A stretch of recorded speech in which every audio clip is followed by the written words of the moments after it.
They say that empires fall not from the blows of giants, but from the strikes of men who refuse to kneel.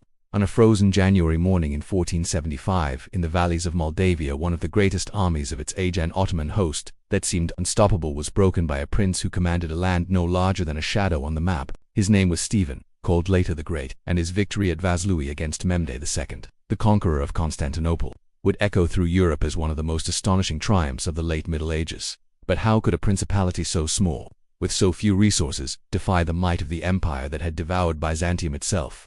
To answer that, we must begin with the conqueror who cast his shadow over Europe. Mehmed II, born in 1432, had been raised for greatness. His father Murad II had groomed him in both the art of war and the sciences of governance. By the time Mehmed ascended the throne, the Ottomans had already pushed deep into the Balkans and Anatolia. Yet Mehmed was not content with ruling what he inherited. He was a man of relentless ambition, a visionary whose eyes turned constantly westward, toward Europe. In 1453, at just 21, he stunned the world by taking Constantinople. For centuries, the city's triple walls had withstood sieges, protecting the last remnants of the Byzantine Empire. But Mehmed, with massive cannons forged by Hungarian engineers, endless troops, and sheer determination, broke through. The fall of Constantinople was not only a military victory, it was a civilizational earthquake.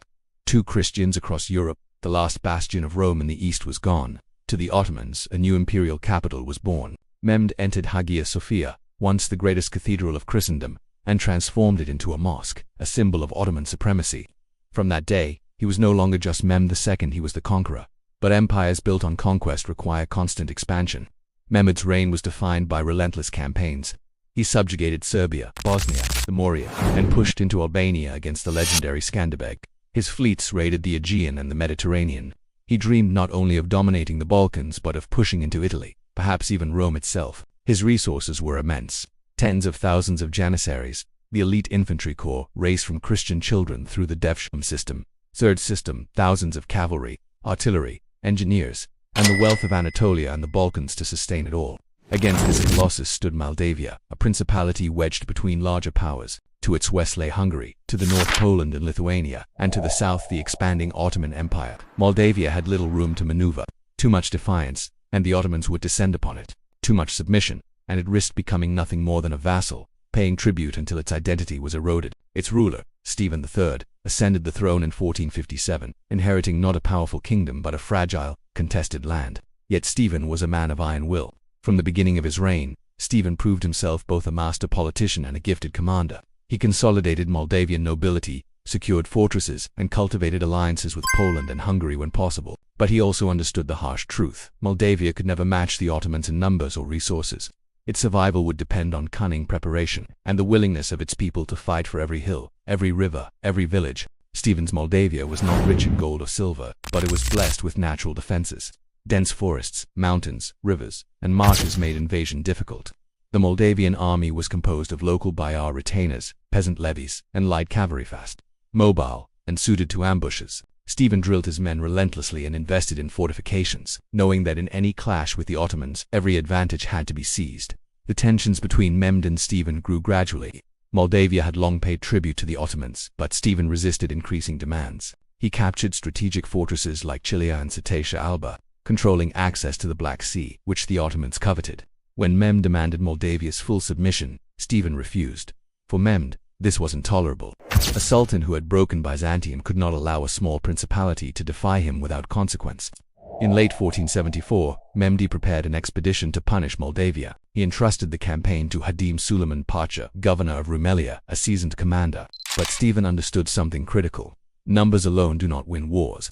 Terrain, morale, supply lines, and weather could all tip the scales. And in the dead of winter, in Moldavia's unforgiving valleys, he would make every one of those factors his ally. As the Ottoman army marched north in December 1474, Stephen unleashed scorched-earth tactics. Villages were burned, crops destroyed, wells poisoned, livestock and supplies were evacuated deep into Moldavian territory. What the Ottomans found was not a land to plunder but a barren, frozen wasteland. Hunger and cold gnawed at them as they trudged forward.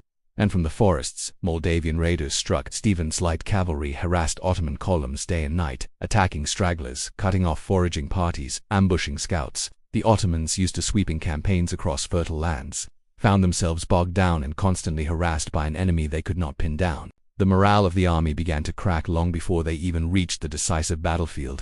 By January 1475, Suleiman Pasha pushed into the valley of Vaslui near the Barlad River. It was here that Stephen prepared his masterpiece. The valley was narrow, marshy, and covered in winter fog so thick that one could barely see a few paces ahead. Forests lined the edges, and rivers cut across the terrain. To the untrained eye, it was treacherous ground. To Stephen, it was the perfect trap. On the night before the battle, Stephen positioned his forces with meticulous care. He placed archers and artillery on hidden ridges, cavalry in the forests, and infantry behind natural barriers. He instructed his men to remain silent until the signal was given. Across the valley, Ottoman troops set up camp, confident that their sheer size would crush the Moldavians at dawn. The morning of January 10, 1475, dawned with eerie silence. Fog clung to the valley like a shroud. The Ottomans began their advance, drums beating, banners raised, but almost immediately, confusion set in. Trumpets blared from unseen positions.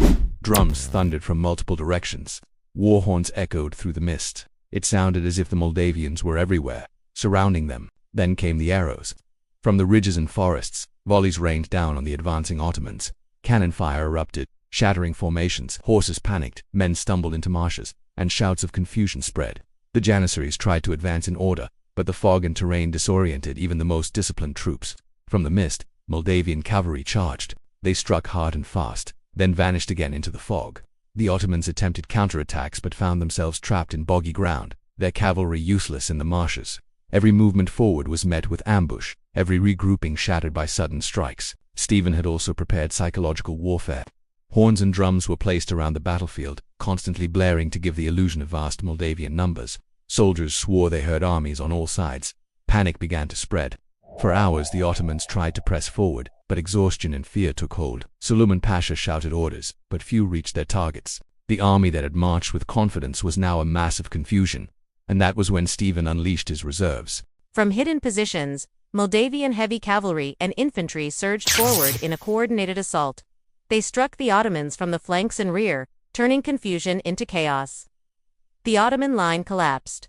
Soldiers broke ranks, fleeing into the rivers and marshes. Thousands were cut down as they tried to escape. The rout was complete. Chroniclers claimed as many as 40,000 Ottomans were killed, though the true number was likely smaller. But what mattered was the scale of the defeat. The great Ottoman army had been destroyed by a principality that should have been powerless before it. Suleiman Pasha barely escaped with his life, leading the shattered remnants back across the Danube. News of the victory spread like wildfire.